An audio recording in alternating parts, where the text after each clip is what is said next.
Kuya Jobert. Kuya Jobert. Oh! Kuya Jobert, sorry sa storbo Ikaw naman eh. Ay, sorry. Tulog ako eh. Sorry. Ikaw kaya may hangover.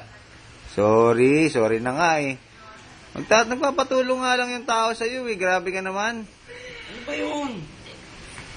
Ikaw eh. Kasi may assignment kami sa math. Oo. May nahihirapan na kasi ako eh. Hindi naman kasing mat na yan eh. Takin na, dali-dali lang nun eh. Takin na mat.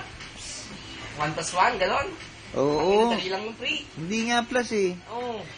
Kasi may mga ratio eh.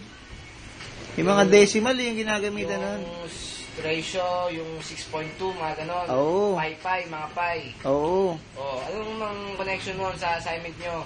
Ibagsak nga ako 74 eh. Konti na lang eh. Hindi inaabot eh. Tangam rin eh. Bakit? Tangina kasi, ano lang yun eh. 74, yun na yung, parang yun na yung math nun eh. Yun yung challenge nun eh. 74, oh. Edi, yun yung grade mo. Papalayasin nga ako. Dapat maka 75 para makapasa ako eh. Paano ako makakagraduate? Gago ka rin eh. Gago pala eh. Hindi na ganun yun eh. Gusto ko nga pumasa eh. Tapos 74, yun na yun. Ikaw din eh. Hindi.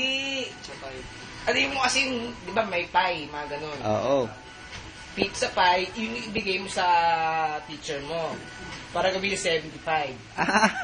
Ako rin eh. Papasa na ako noon pag binigyan ko siya ng pizza pie. Oo, tsaka yung 75. Yun yung presyo ng pizza pie. Ah. Yun yung gustong ituro sa'yo ng teacher mo.